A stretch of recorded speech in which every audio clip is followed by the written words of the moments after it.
ಒಂದು ಕಡೆಗೆ ಬೆಂಗಳೂರಿನಲ್ಲಿ ರಸ್ತೆ ಗುಂಡಿಗಳಿಗೆ ತೇಪೆ ಹಚ್ಚಿಬಿಟ್ಟು ಕ್ಲೀನ್ ಮಾಡಬೇಕು ಅಂತ ಕಾಯ್ತಾ ಇದ್ರು. ಈಗ ಪಬ್ಲಿಕ್ ಟಿವಿ ವರದಿ ಕೂಡ ಮಾಡಿತ್ತು ಈ ವಿಚಾರದಲ್ಲಿ. ರೋಡ್ಗೆ ಈಗ ಡಾಂಬರ್ ಬಂದಿದೆ. ಪಬ್ಲಿಕ್ ಟಿವಿ ವರದಿ ನಂತರ ಈಗ ರೋಡ್ಗೆ ಡಾಂಬರ್ ಕಾಣುವಂತ ಪರಿಸ್ಥಿತಿ ಬಂತು. ಇದೆಲ್ಲ ಮೂಲ ಸೌಕರ್ಯಗಳಲ್ಲಿ ಬರುತ್ತೆ, ಆದರೂ ನಾವು ವರದಿ ಮಾಡಿ ಇಳಿಸುವಂತ ಪರಿಸ್ಥಿತಿ ಇದೆ. ಡೆಡ್ಲೈನ್ ಇರುವ ಭೀತಿಯಲ್ಲಿ ಹೆಂಗೆಂಗೋ ತೇಪೆ ಹಾಕಿದ್ರು ಪಾಲಿಕೆಯವರು. ಗುಂಡಿ ಮುಚ್ಚದೆ ಜಲ್ಲಿ ಹಾಕಿ ಹೋಗಿದ್ರು ಪಾಲಿಕೆ ಸಿಬ್ಬಂದಿ. ಈಗಲೂ ಹಲವು ಕಡೆಗಳಲ್ಲಿ ಜಲ್ಲಿನೇ ಹಾಕಿದ್ದಾರೆ. ಈ ಬಗ್ಗೆ ಪಬ್ಲಿಕ್ ಟಿವಿಯಲ್ಲಿ ವರದಿ ಪ್ರಸಾರವಾಗಿದೆ. ಬಸವೇಶ್ವರ ನಗರ ವಾಟರ್ ಟ್ಯಾಂಕ್ ರಸ್ತೆಯಲ್ಲಿ ಡಾಂಬರೀಕರಣವನ್ನು ಮಾಡಿದ್ದಾರೆ. ಪಬ್ಲಿಕ್ ಟಿವಿ ವರದಿ ಬೆನ್ನಲ್ಲೇ ರಸ್ತೆ ಗುಂಡಿಗೆ ಡಾಂಬರ್ ಹಾಕಿದ್ದಾರೆ ಪಾಲಿಕೆಯವರು.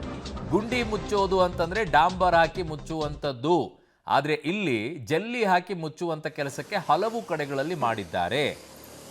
ಅವ್ರ ಪಾಡಿಗೆ ಅವ್ರು ಜಲ್ಲಿ ಹಾಕೊಂಡು ಹೋಗ್ತಾರೆ, ಹಿಂದೆಯಿಂದ ಬರುವಂಥವ್ರು ಡಾಂಬರ್ ಹಾಕೊಳ್ತಾ ಬರ್ತಾರೆ. ಡಾಂಬರು ಕಾಣದೇನೆ ಬರೀ ಜಲ್ಲಿ ಕಾಣ್ತಾ ಇರೋ ದೃಶ್ಯ ನೋಡಿ. ಪಬ್ಲಿಕ್ ಟಿವಿ ವರದಿ ಪ್ರಸಾರ ಮಾಡಿದ ಮೇಲೆ ಈಗ ಡಾಂಬರ್ ಹಾಕಿದ್ದಾರೆ. ಅದಕ್ಕೆ ಅದನ್ನು ನಾವೇ ಹೇಳಬೇಕು. ಇನ್ನು ಸ್ಕಿಡ್ ಆಗಿಬಿಟ್ಟು ಯಾರೋ ಬಿದ್ದು ಅಲ್ಲಿರುವಂಥ ಕಲ್ಲು ಅವ್ನ ಮುಖಕ್ಕೆ ಚುಚ್ಚಿ, ತಲೆಗೆ ಚುಚ್ಚಿ, ಅವನಿಗೆ ಇನ್ನೇನೋ ಗಾಯ ಆಗಿ ಅವನ ಆಸ್ಪತ್ರೆಗೆ ದಾಖಲಾಗಿ ಅವನಿಗೆ ಜನ ಕಟ್ಟಿರುವಂಥ ತೆರಿಗೆ ದುಡ್ಡಲ್ಲಿ ಪರಿಹಾರ ಕೊಡೋವರೆಗೂ ಅವ್ರಿಗೆ ಯಾರಿಗೂ ಸಮಾಧಾನ ಇರೋದಿಲ್ಲ. ತೇಪೆ ಹಚ್ಚೋದಂದರೆ ಜಲ್ಲಿ ಕಲ್ಲು ಹಾಕೋದಲ್ಲ, ಡಾಂಬರ್ ಹಾಕೋದು. ಅದು ಹೇಳ್ಕೊಡ್ಬೇಕಾ? ಅಯ್ಯೋ.